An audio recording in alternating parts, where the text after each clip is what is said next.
ರಾಜ್ಯದಲ್ಲಿ ಮತ್ತೆ ಕಾವೇರಿ ಕಿಚ್ಚು ಧಗಧಗಿಸ್ತಾ ಇದೆ. ತಮಿಳುನಾಡಿಗೆ ನೀರು ಹರಿಸಬೇಕು ಅನ್ನೋ ಸಿಡಬ್ಲ್ಯೂಆರ್ಸಿ ಆದೇಶಕ್ಕೆ ಅನ್ನದಾತರು ಕೆರಳಿ ಕೆಂಡ ಆಗಿದ್ದಾರೆ. ಬೀದಿಗಿಳಿದ ರೈತರು ಉಗ್ರ ಹೋರಾಟದ ರಣಕಹಳೆ ಮೊಳಗಿಸಿದ್ದಾರೆ. ಮತ್ತೊಂದು ಕಡೆ ಸಿಡಬ್ಲ್ಯೂಆರ್ಸಿ ಆದೇಶವನ್ನು ಪ್ರಶ್ನೆ ಮಾಡಿ ಸಿಡಬ್ಲ್ಯೂಎಂಎಗೆ ರಾಜ್ಯ ಸರ್ಕಾರ ಮೇಲ್ಮನವಿ ಸಲ್ಲಿಸಿದೆ. ಹೀಗಾಗಿ ಸಿಡಬ್ಲ್ಯೂಎಂಎ ತುರ್ತು ಸಭೆ ನಡೆಯಲಿದೆ. ರಾಜ್ಯ ಸರ್ಕಾರದ ಮೇಲ್ಮನವಿ ಸಂಬಂಧ ಮಹತ್ವದ ಸಭೆ ಇದಾಗಿದ್ದು ಸಿಡಬ್ಲ್ಯೂಎಂಎ ತುರ್ತು ಸಭೆಯತ್ತ ಎಲ್ಲರ ಚಿತ್ತ ನೆಟ್ಟಿದೆ. ತಮಿಳುನಾಡಿಗೆ ಕಾವೇರಿ ನೀರು ಬಿಡುವ ಸಿಡಬ್ಲ್ಯೂಆರ್ಸಿ ಆದೇಶಕ್ಕೆ ಬಿಜೆಪಿ ಆಕ್ರೋಶ ವ್ಯಕ್ತಪಡಿಸಿದೆ. ಸಿಡಬ್ಲ್ಯೂಆರ್ಸಿ ಸೂಚನೆ ವಿರುದ್ಧ ನಾಳೆ ಬೃಹತ್ ಪ್ರತಿಭಟನೆಗೆ ಬಿಜೆಪಿ ಕರೆಯನ್ನು ಕೊಟ್ಟಿದೆ. ಮಂಡ್ಯದಲ್ಲಿ ಬಿವೈ ವಿಜೇಂದ್ರ ಹಾಗೂ ಆರ್ ಅಶೋಕ್ ನೇತೃತ್ವದಲ್ಲಿ ಬೃಹತ್ ಪ್ರತಿಭಟನೆ ನಡೆಯಲಿದೆ. ಬಿಜೆಪಿ ರಾಜ್ಯಾಧ್ಯಕ್ಷ ಬಿವೈ ವಿಜೇಂದ್ರ ಪ್ರತಿಕ್ರಿಯಿಸಿದ್ದು, ಸಿಡಬ್ಲ್ಯೂಆರ್ಸಿ ಆದೇಶ ಕಾವೇರಿ ಕೊಳ್ಳದ ರೈತರಿಗೆ ಬರೆ ಎಳೆದಂತಾಗಿದೆ. ರೈತರ ಹಿತ ಕಾಪಾಡಬೇಕಾದಂಥ ಸಿಎಂ ರೈತ ವಿರೋಧಿ ನೀತಿ ಅನುಸರಿಸ್ತಾ ಇದ್ದಾರೆ ಅಂತ ವಾಗ್ದಾಳಿ ಮಾಡಿದರು. ಕೊಟ್ಟಿರ್ತಕ್ಕಂಥ ತೀರ್ಮಾನ ಕಾವೇರಿ ಕೊಳ್ಳದ ರೈತರಿಗೆ ಬರ ಎಳೆದಂತೆ ಆಗಿದೆ. ರಾಜ್ಯದ ಮುಖ್ಯಮಂತ್ರಿಗಳು ಕೆಲವು ದಿನಗಳ ಹಿಂದೆ ಕಾವೇರಿ ಕೊಳ್ಳದ ರೈತರು ಯಾವುದೇ ಕಾರಣಕ್ಕೂ ಬಿತ್ತನೆಯನ್ನ ಮಾಡಬಾರದು, ಎಚ್ಚರಿಕೆಯಿಂದ ಇರಬೇಕು ಅಂಥೇಳಿ ಮಾನ್ಯ ಮುಖ್ಯಮಂತ್ರಿಗಳು ರಾತ್ರೋರಾತ್ರಿ ತಮಿಳುನಾಡಿನ ಮುಖ್ಯಮಂತ್ರಿಗಳಿಗೆ ಖುಷಿ ಪಡಿಸಬೇಕು ಅಂತ ಹೇಳಿ ನಮ್ಮ ರಾಜ್ಯದ ರೈತರಿಗೆ, ಕಾವೇರಿ ಕೊಳ್ಳದ ರೈತರಿಗೆ ಅನ್ಯಾಯ ಮಾಡಿ ರಾತ್ರೋರಾತ್ರಿ ನೀರು ಬಿಡುವಂತ ಕೆಲಸ ಮಾಡಿದ್ರಲ್ಲ ಮಾನ್ಯ ಮುಖ್ಯಮಂತ್ರಿಗಳೇ. ಆಗಸ್ಟ್ 3ನೇ ತಾರೀಕು ಸಿಎಂ ಡಿಕೆ ಶಿವಕುಮಾರ್ ಮತ್ತು ತಮಿಳುನಾಡು ಸಿಎಂ ವಿಜಯ್ ಮಹತ್ವದ ಸಭೆ ನಡೆಸಲಿದ್ದಾರೆ. ಕಾವೇರಿ ನೀರು ಬಿಡೋ ವಿಚಾರದ ಬಗ್ಗೆ ಉಭಯ ಸಿಎಂಗಳು ಚರ್ಚೆ ಮಾಡಲಿದ್ದಾರೆ. ಆದರೆ ಈಗ ತಮಿಳುನಾಡು ಸಿಎಂ ಜೋಸೆಫ್ ವಿಜಯ್ ಅವರ ಕರ್ನಾಟಕ ಪ್ರವಾಸಕ್ಕೆ ತಮಿಳುನಾಡಿನಲ್ಲಿ ವಿರೋಧ ವ್ಯಕ್ತವಾಗ್ತಾ ಇದೆ. ಕರ್ನಾಟಕಕ್ಕೆ ಹೋಗಬಾರದಂತೆ ಸಿಎಂ ವಿಜಯ್ಗೆ ಒತ್ತಡ ಹೇರಿದ್ದಾರೆ ಎನ್ನಲಾಗಿದೆ. ಇನ್ನೊಂದು ಕಡೆ ಕರುನಾಡಲ್ಲಿ ತೀವ್ರ ವಿರೋಧ ವ್ಯಕ್ತವಾದ ಹಿನ್ನೆಲೆ ಆಗಸ್ಟ್ 3ರಂದು ತಮಿಳುನಾಡು ಸಿಎಂ ವಿಜಯ್ ರಾಜ್ಯಕ್ಕೆ ಬರೋದು ಡೌಟ್ ಅಂತ ಹೇಳಲಾಗ್ತಾ ಇದೆ. ಆಗಸ್ಟ್ 3ರ ಮಧ್ಯಾಹ್ನ 12 ಗಂಟೆಗೆ ನಿಗದಿಯಾಗಿದ್ದ ಮೇಕೆದಾಟು ಯೋಜನೆ ಸಂಬಂಧದ ಸಭೆಗೆ ವರ್ಚುವಲ್ ಆಗಿ ಭಾಗಿಯಾಗಲಿದ್ದಾರೆ ಎನ್ನಲಾಗಿದೆ. ಸಿಡಬ್ಲ್ಯೂಆರ್ಸಿ ಸೂಚನೆಯಂತೆ ತಮಿಳುನಾಡಿಗೆ ಕಾವೇರಿ ನೀರು ಹರಿಸಿದರೆ ಬೆಂಗಳೂರಿಗೆ ಸಂಕಷ್ಟ ಉಂಟಾಗಲಿದೆ. ಕಾವೇರಿ ನದಿಯಿಂದ ನಿತ್ಯ ಬೆಂಗಳೂರಿಗೆ 2225 ಎಂಎಲ್ಡಿ ನೀರು ಪೂರೈಕೆ ಆಗ್ತಾ ಇದೆ. ಈ ವರ್ಷ ಅಂತ್ಯದವರೆಗೂ ಬೆಂಗಳೂರಿಗೆ 10 ಟಿಎಂಸಿ ನೀರು ಅಗತ್ಯ ಇದೆ. ಇದರ ಜೊತೆಗೆ ಕಾವೇರಿ ನದಿಯಿಂದ ಮಂಡ್ಯ, ಮೈಸೂರು ಭಾಗಕ್ಕೂ ನೀರು ಸಪ್ಲೈ ಆಗಬೇಕು. ಹೀಗಾಗಿ ತಮಿಳುನಾಡಿಗೆ ನೀರು ಹರಿದರೆ ಬೆಂಗಳೂರಿಗೆ ಜಲಗಂಡಾಂತರ ಗ್ಯಾರಂಟಿ ಅಂತ ತಜ್ಞರು ಹೇಳಿದ್ದಾರೆ. ನೀರು ಕೊರತೆಯಾದರೆ ವಾರಕ್ಕೆ 1 ದಿನ ಮಾತ್ರ ಬೆಂಗಳೂರಿಗೆ ನೀರು ಪೂರೈಕೆ ಆಗುವಂತ ಸಾಧ್ಯತೆ ಇದೆ. ಹೀಗಾಗಿ ತಮಿಳುನಾಡಿಗೆ ನೀರು ಹರಿಸದಂತೆ ಸರ್ಕಾರದ ಮೇಲೆ ಒತ್ತಡ ಹೆಚ್ಚಾಗಿದೆ. ಸದ್ಯಕ್ಕೆ ಕಾವೇರಿ ನೀರಿನ ಸಮಸ್ಯೆ ಇಲ್ಲ ಅಂತ ಜಲಮಂಡಳಿ ಅಧ್ಯಕ್ಷೆ ಡಾಕ್ಟರ್ ಮಂಜುಳಾ ಮಾಹಿತಿಯನ್ನು ಕೊಟ್ಟಿದ್ದಾರೆ. ಬೆಂಗಳೂರಿಗೆ ಕುಡಿಯುವ ನೀರಿಗೆ ಯಾವುದೇ ಸಮಸ್ಯೆ ಆಗದಂತೆ ನೋಡಿಕೊಳ್ತೀವಿ. ಸಂಚಾರಿ ಟ್ಯಾಂಕರ್, ಬೋರ್ವೆಲ್ಗಳ ಮೂಲಕ ನೀರು ಸಪ್ಲೈ ಮಾಡ್ತೀವಿ. ಯಾವುದೇ ಸಮಸ್ಯೆ ಇಲ್ಲದಂತೆ ನೀರಿನ ಪೂರೈಕೆ ಆಗ್ತಿದೆ ಅಂತ ಜಲಮಂಡಳಿ ಅಧ್ಯಕ್ಷೆ ಡಾಕ್ಟರ್ ಮಂಜುಳಾ ಹೇಳಿದರು. ನಲ್ಲಿ ನಮಗೆ ಅಷ್ಟೊಂದು 7-8 ತಿಂಗಳವರೆಗೆ ಸಮಸ್ಯೆ ಆಗೋದಿಲ್ಲ. ಅಂದರೆ ಇದರ ಜೊತೆಗೆ ನಮಗೆ ಬೇರೆ ನಗರಗಳು ಬರ್ತವೆ, ಅಲ್ಲಿಗೂ ಕೂಡ ಮೈಸೂರು ಇರ್ಬೋದು, ಚಾಮರಾಜನಗರ ಮತ್ತು ಕೆಲವೊಂದು ಪಟ್ಟಣಗಳು ಬರ್ತವೆ, ಅವಕ್ಕೂ ಕೂಡ ನೀರಿನ ವ್ಯವಸ್ಥೆ ಇದರಿಂದನೇ ಆಗುತ್ತೆ, ಇದೇ ಜಲಾಶಯಗಳಿಂದ. ಈಗ ನಾವೇನು ಮಾಡ್ತಾ ಇದ್ದೀವಿ ಅಂದರೆ ಇನ್ನು ನಮ್ಮ ಫೋರ್ಕಾಸ್ಟ್ ಪ್ರಕಾರ ಇನ್ನೂ ಮಳೆ ಬರುವಂಥ ಮಾಡ್ರೇಟ್ ರೈನ್ಫಾಲ್ ಇದೆ ಅಂತ ಹೇಳ್ತಾ ಇದ್ದಾರೆ. ನೋಡಬೇಕು ಅದು ಹೇಗೆ ಪರಿಣಮಿಸುತ್ತೆ ಅಂತ ಹೇಳಿ. ಬಟ್ ನಾವು ಸ್ವಲ್ಪ ಸಿದ್ಧತೆಗಳನ್ನ ಮಾಡ್ಕೊಂಡಿದ್ದೀವಿ. ಅಂತಂದರೆ ಜನರಿಗೆ ಇಮಿಡಿಯೇಟಾಗಿ ಏನಾದ್ರು ಶಾರ್ಟೇಜ್ ಆದರೆ ಟ್ಯಾಂಕರ್ ಮೂಲಕ ಒದಗಿಸುವಂಥದ್ದು ವ್ಯವಸ್ಥೆ ಇದೆ. ಸಂಚಾರಿ ಕಾವೇರಿ ಅಂತ ಹೇಳಿ ಎಲ್ಲರಿಗೂ ಗೊತ್ತಿದೆ ಇದು ವಿಷಯ. ಅದ್ರ ಜೊತೆಗೆ ಅದ್ರಲ್ಲಿ ಏನು ಮಾಡಿದ್ದೀವಿ ಅಂದರೆ ನಮ್ಮ ಟ್ಯಾಂಕರು ಅಳವಡಿಸ್ಕೊಂಡಿದ್ದೀವಿ. ಜೊತೆಯಲ್ಲಿ ಖಾಸಗಿ ಟ್ಯಾಂಕರ್ಗಳನ್ನು ಕೂಡ ಎಂಪ್ಯಾನಲ್ ಮಾಡ್ಕೊಂಡು ಅವ್ರಿಗೂ ಕೂಡ ನಾವು. ತಮಿಳುನಾಡಿಗೆ ನೀರು ಬಿಡೋಕೆ ಸಿಡಬ್ಲ್ಯೂಆರ್ಸಿ ಆದೇಶ ವಿಚಾರಕ್ಕೆ ಸಂಬಂಧಪಟ್ಟಂತೆ ಸಂಸದ ಡಾಕ್ಟರ್ ಸಿಎನ್ ಮಂಜುನಾಥ್ ಪ್ರತಿಕ್ರಿಯೆ ಕೊಟ್ಟಿದ್ದಾರೆ. ಕರ್ನಾಟಕದಲ್ಲಿ ಬರ ಪರಿಸ್ಥಿತಿ ಇದೆ, ನಮ್ಮ ನಿರೀಕ್ಷೆ ಮಟ್ಟದಲ್ಲಿ ಮಳೆ ಆಗಿಲ್ಲ. ಕಾವೇರಿ ಬೇಸ್ನಲ್ಲಿರೋ ಎಲ್ಲಾ ಡ್ಯಾಂಗಳಲ್ಲೂ ನೀರು ಕಡಿಮೆ ಇದೆ. ಇಂಥ ಸಂದರ್ಭದಲ್ಲಿ ತಮಿಳುನಾಡಿಗೆ ನೀರು ಬಿಡೋಕೆ ಹೇಳ್ತಾ ಇದ್ದಾರೆ. ಇದನ್ನು ಅವರು ಪುನರ್ ಪರಿಶೀಲನೆ ಮಾಡಲೇಬೇಕು ಅಂತ ಹೇಳಿದ್ರು.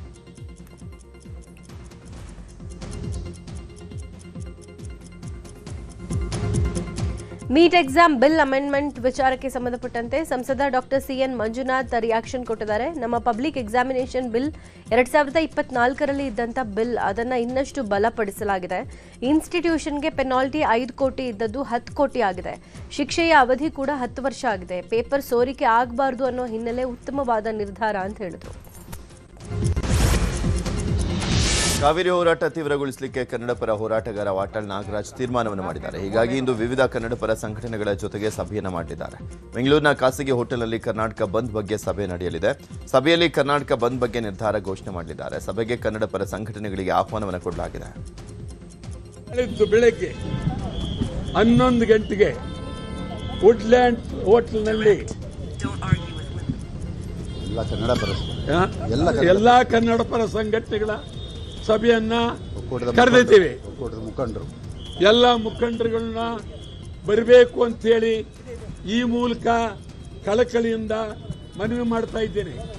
ಮತ್ತು ಅಖಂಡ ಕರ್ನಾಟಕ ಬಂದು ಗ್ಯಾರಂಟಿ, ಬಂದ್ ಮಾಡೇ ಮಾಡ್ತೀವಿ, ಬಂದ್ ಆಗಲೇಬೇಕು, ಬಂದ್ ಮಾಡೇ ಮಾಡ್ತೀವಿ. ರಾಜ್ಯ ಸಂಪುಟ ವಿಸ್ತರಣೆ ಕಸರತ್ತು ಇನ್ನೂ ಮುಗಿದಿಲ್ಲ. ಸಂಪುಟ ವಿಸ್ತರಣೆ ಸಂಬಂಧ ನಿನ್ನೆ ಸಂಜೆ ನಡೆಯಬೇಕಾಗಿದ್ದ ಹೈಕಮಾಂಡ್ ಸಭೆ ಇವತ್ತಿಗೆ ಮುಂದೂಡಿಕೆ ಆಗಿದೆ. ರಾಹುಲ್ ಗಾಂಧಿ ಸಭೆಗೆ ಹಾಜರಾಗೋಕೆ ಸಾಧ್ಯವಾಗದ ಕಾರಣ ಇವತ್ತು ಸಭೆ ನಡೆಯಲಿದೆ. ಸಭೆಯಲ್ಲಿ ಬಹುತೇಕ ಸಚಿವರ ಆಯ್ಕೆ ಅಂತಿಮ ಆಗಲಿದೆ. ಡಿಸಿಎಂ ಹುದ್ದೆ ಮೇಲೆ ಕಣ್ಣಿಟ್ಟಿರುವ ಸಚಿವ ಸತೀಶ್ ಜಾರಕಿಹೊಳಿ ದೆಹಲಿಯಲ್ಲೇ ಠಿಕಾಣಿ ಹೂಡಿದ್ದಾರೆ. ಒಂದ್ ವೇಳೆ ಇವತ್ತೇ ಅಂತಿಮ ಪಟ್ಟಿ ಫೈನಲ್ ಆದ್ರೆ ನಾಳೆನೇ ನೂತನ ಸಚಿವರು ಪ್ರಮಾಣ ವಚನ ಸ್ವೀಕರಿಸಲಿದ್ದಾರೆ.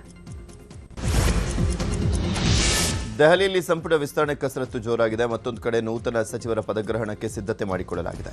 ಬೆಂಗಳೂರಿನ ಲೋಕಭವನದಲ್ಲಿ ಭರ್ಜರಿಯಾಗಿ ವೇದಿಕೆ ತಯಾರಾಗಿದೆ. ನೂತನ ಸಚಿವರ ಪಟ್ಟಿ ಅಂತಿಮಗೊಂಡ ನಂತರ ಯಾವಾಗ ಬೇಕಾದರೂ ಲೋಕಭವನಕ್ಕೆ ಕಳುಹಿಸುವಂತ ಸಾಧ್ಯತೆ ಇದೆ. ಇದಕ್ಕಾಗಿ ಲೋಕಭವನದಲ್ಲಿ ಸಿದ್ಧತೆಗಳು ಭರದಿಂದ ಸಾಗ್ತಾ ಇದೆ. ಸಂಪುಟ ವಿಸ್ತರಣೆ ಬೆನ್ನಲ್ಲೇ ದೆಹಲಿಗೆ ತೆರಳಿದ್ದ ಕೆಲ ಸಚಿವ ಸ್ಥಾನದ ಆಕಾಂಕ್ಷಿಗಳು ದೇವನಹಳ್ಳಿ ಕೆಂಪೇಗೌಡ ಏರ್ಪೋರ್ಟ್ಗೆ ವಾಪಸ್ ಆಗಿದ್ದಾರೆ. ನಿನ್ನೆ ದೆಹಲಿಯಿಂದ ಬೆಂಗಳೂರಿಗೆ ರೋಣ ಶಾಸಕ ಜಿಎಸ್ ಪಾಟೀಲ್ ಆಗಮಿಸಿದ್ರು. ಇದೇ ವೇಳೆ ಮಾತನಾಡಿದ ಪಾಟೀಲ್, ಸಚಿವ ಸಂಪುಟ ವಿಸ್ತರಣೆಗೆ ಸರ್ಕಸ್ ಆಗ್ತಾ ಇದೆ. ಲೋಕಸಭೆ ಅಧಿವೇಶನ ಇರೋದ್ರಿಂದ ನಮ್ಮ ನಾಯಕರಿಗೆ ಟೈಮೂ ಇಲ್ಲ. ಎಷ್ಟು ಬಾರಿ ಶಾಸಕರಾಗಿದ್ದಾರೆ ಅನ್ನೋ ವಿಚಾರ ನೋಡಿ ಆಯ್ಕೆ ಮಾಡ್ತಾರೆ ಅಂತ ಹೇಳಿದ್ರು.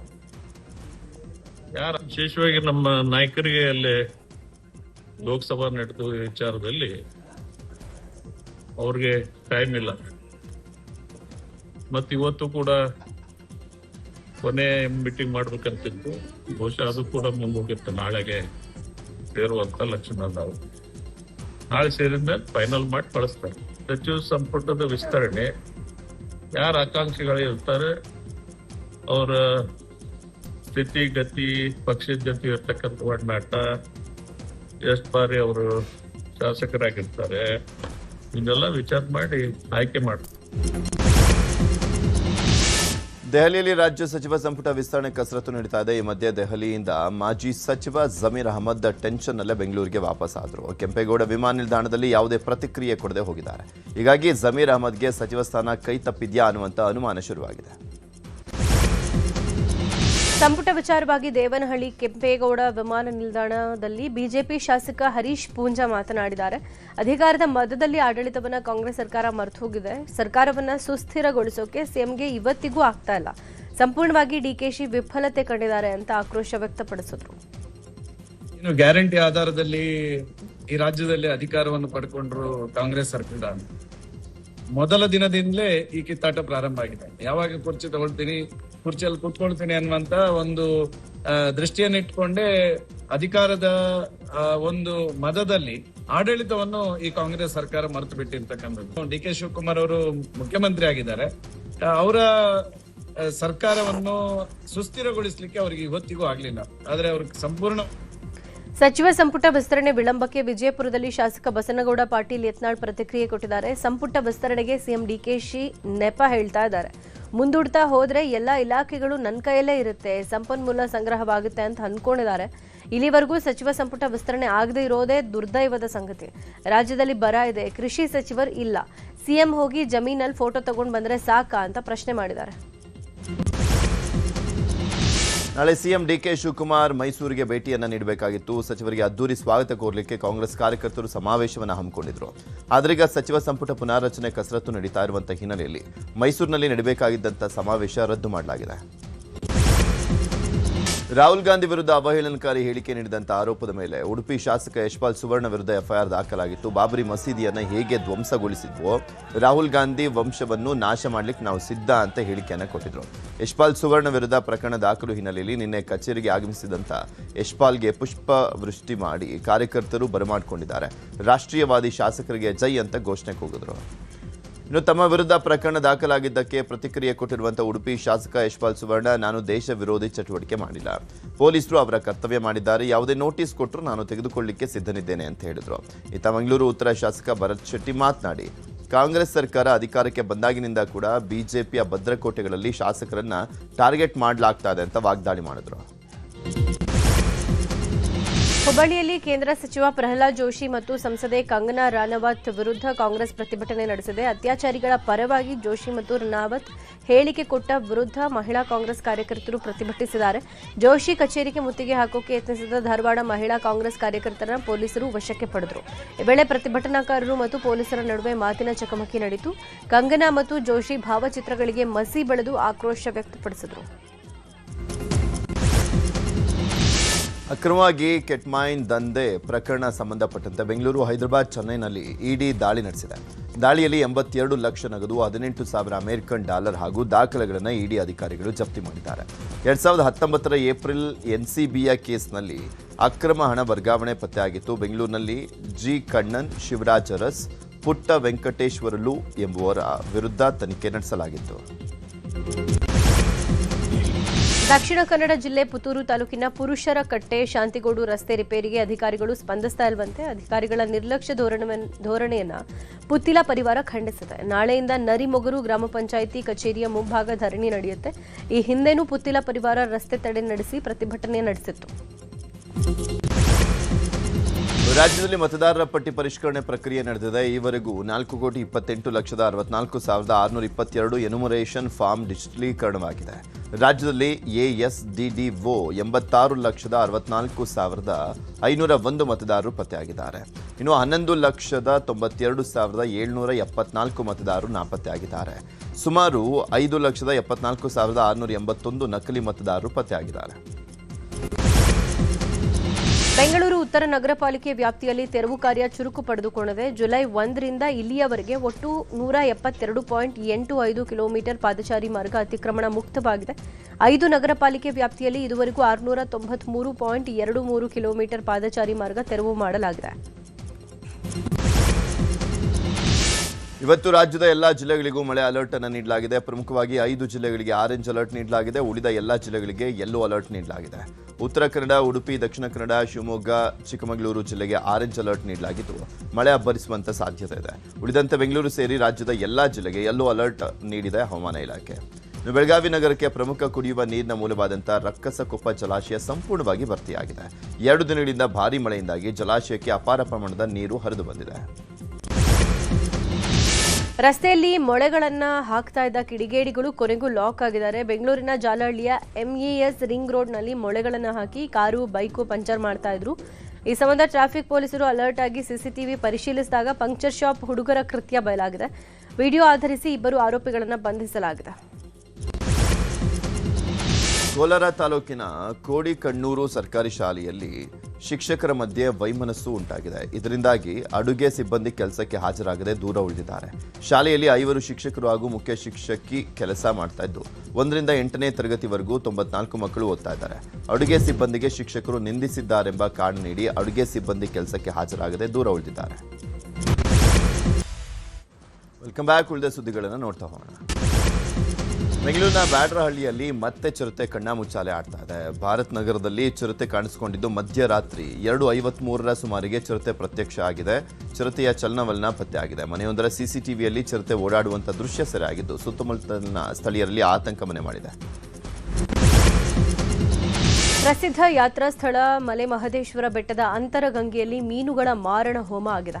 ಅಂತರಗಂಗೆ ಕಲುಷಿತಗೊಂಡಿರುವುದೇ ಇದಕ್ಕೆ ಕಾರಣ ಆಗಿದೆ. ಅಲ್ಲದೆ ಇದೇ ನೀರು ಮಲೆ ಮಹದೇಶ್ವರ ವನ್ಯಧಾಮಕ್ಕೂ ಹರಿದು ಹೋಗೋದ್ರಿಂದ ವನ್ಯಜೀವಿಗಳ ಪ್ರಾಣಕ್ಕೂ ಕಂಟಕ ಆಗಲಿದೆ ಅಂತ ಸ್ಥಳೀಯರು ಆರೋಪ ಮಾಡಿದ್ದಾರೆ.